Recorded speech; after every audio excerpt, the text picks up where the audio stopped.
రోజు రోజుకి గోల్డ్ రేట్లు పెరుగుతున్నాయి. తాకట్లో ఉన్న బంగారానికి వడ్డీలు పెరుగుతున్నాయని టెన్షన్ పడుతున్నారా? కొమ్మూరి గోల్డ్ వచ్చాక ఆ టెన్షనే పోయింది. కొమ్మూరి గోల్డ్. నమస్తే. డిటిఓ వెంకన్న దారుణ హత్యకి గురయ్యారు అనే వార్త అయితే వినిపిస్తోంది. సో ఇది తెలంగాణ రాష్ట్రంలో జరిగింది. సో ఎందుకు చంపాల్సి వచ్చింది, ఎవరు చంపారు, ఇదైతే మనం మాట్లాడదాము సీనియర్ జర్నలిస్ట్ దాము బాలాజీ గారితో. సార్ నమస్తే. సార్ నమస్తే సార్, మనం రకరకాల హత్యలు చూస్తూ ఉంటున్నాం ఈ మధ్య కాలంలో. అంటే మన ఆఫీసర్స్ని, అలాగే లాయర్స్, అడ్వకేట్స్ని సో చాలా సునాయాసంగా చంపేస్తూ ఉన్నారు. సో కారణాలు ఏమై ఉండొచ్చు? ఇప్పుడు డిటిఓ నారాయణ విషయానికి వస్తే, వెంకన్న విషయానికి వస్తే అసలు ప్రాబ్లం ఏంటి, ఎవరు హత్య చేశారు? నిన్న తెలంగాణలో ఒక సంచలనమైన హత్య చోటు చేసుకుంది. అది డిటిఓ అంటే డిస్ట్రిక్ట్ ట్రాన్స్పోర్ట్ ఆఫీసర్ వెంకన్న మద్దోజు ఆయన పేరు, 47 ఏళ్ళు. ఆయన్ను అతి దారుణంగా చంపారని వార్త ఇప్పుడు వైరల్ అవుతుంది. అసలు ఇది ఏం జరిగింది, దీనికి గవర్నమెంట్ వెర్షన్ ఏంటి, ప్రతిపక్షాల వెర్షన్ ఏంటి, దీని తర్వాత ఇప్పుడు దీని మీద ఎలాంటి విచారణ జరిగే అవకాశం ఉంది, ఈ విషయాల గురించి చూద్దాం.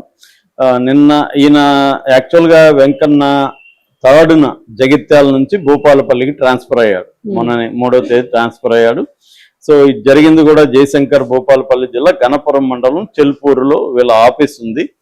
సో ఈయన మార్నింగ్ ఒక పత్రాలు లేని వరుకోత యంత్రాన్ని పట్టుకొని దాన్ని ఆఫీస్కి తీసుకెళ్లాడు.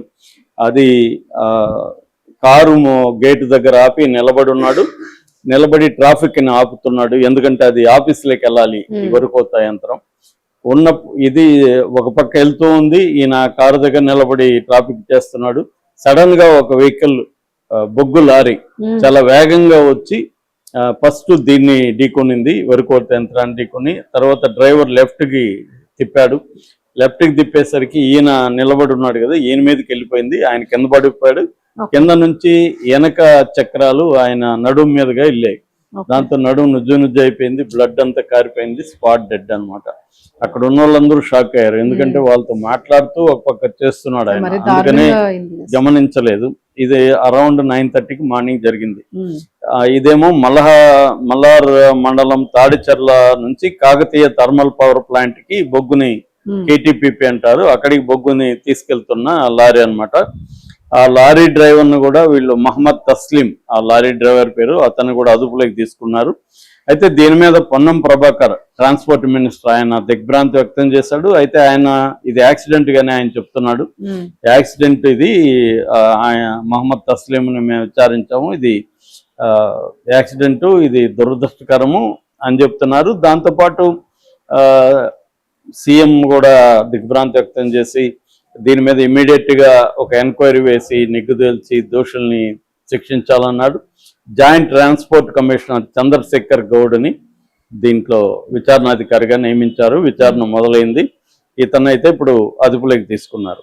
అయితే ఇటు ప్రతిపక్షాలు, ముఖ్యంగా హరీష్ రావు, వీళ్ళు చెప్తున్నది ఏమంటే ఇది ఇసుక మాఫియా చేసిన హత్య. ఈయన స్ట్రిక్ట్ గా ఉన్నాడు. ఈ మధ్య కాలంలో స్ట్రిక్ట్ గా ఇసుక మాఫియా, మిగతా మాఫియాలు, బొగ్గు మాఫియా, ఇసుక మాఫియా, ఇలాంటి వాళ్ళు అందరూ అధికారులని దాడులు చేయడం ఇవన్నీ చూస్తున్నాము. రేవంత్ రెడ్డి ప్రభుత్వంలో ఎటువంటి అరాచకాలు పెరిగిపోయి ఇది క్లియర్ గా హత్యనే.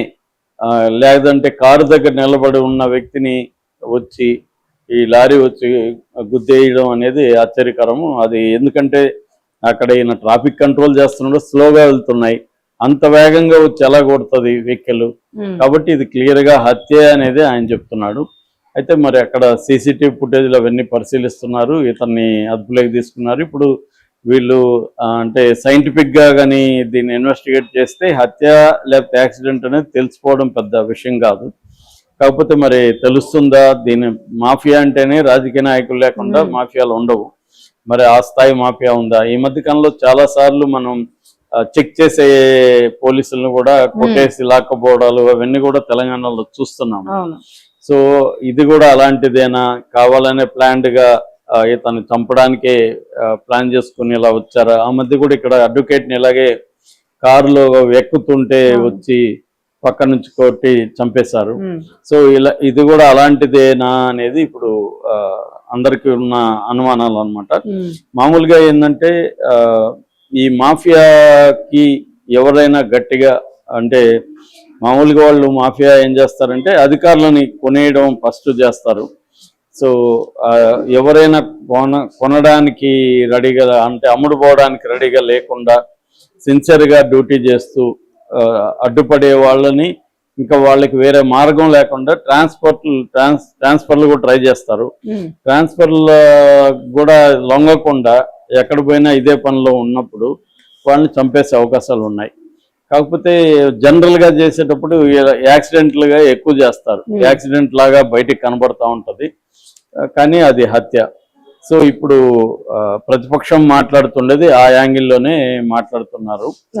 కాకపోతే వీళ్ళు కాంగ్రెస్ వాళ్ళు మాత్రం ఇది హత్య కాదు అని చెప్తున్నారు. అట్ ద సేమ్ టైం మేము మీరు ఆరోపిస్తున్నారు కాబట్టి మేము విచారణ వేస్తామని. కానీ వీళ్ళు చెప్తున్నది ఏమంటే ఆర్టీఐ అధికారి చనిపోయినప్పుడు అది డిపార్ట్మెంటల్ ఎంక్వైరీ అవుతుంది, అట్లా విచారణ ఉండొద్దు, దీని మీద ఒక సిట్ లాంటిది వెయ్యాలి. ఎందుకంటే క్లియర్ గా మాఫియా రోల్ బయటికి రావాలంటే ఆర్టీఐ అధికారి విచారిస్తే అది ఇన్సైడ్ డిపార్ట్మెంటల్ ఎంక్వైరీ లాగా ఉంటది.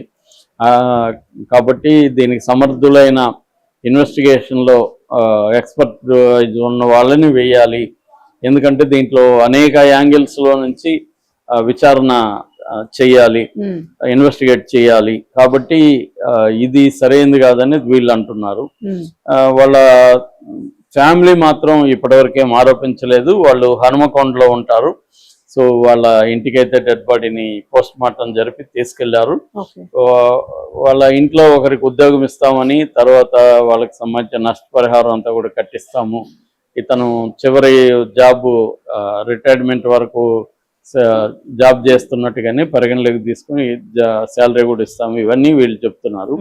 అంతవరకు బాగానే ఉంది. మామూలుగా ఎనీ గవర్నమెంట్ ఇలాంటి కేసుల్లో స్పందించినట్టుగానే రేవంత్ రెడ్డి ప్రభుత్వం కూడా స్పందించింది. కాకపోతే ప్రతిపక్షాలు ఇది సరిపోదు, ఇన్వెస్టిగేషన్ ఇలా కాదు విచారణ అనేది చెప్తున్నారు. సో అది జరిగితే గానీ ఇది హత్య లేకపోతే యాక్సిడెంటా? ఎందుకంటే యాక్సిడెంట్లు కూడా జరిగే అవకాశాలు ఉన్నాయి.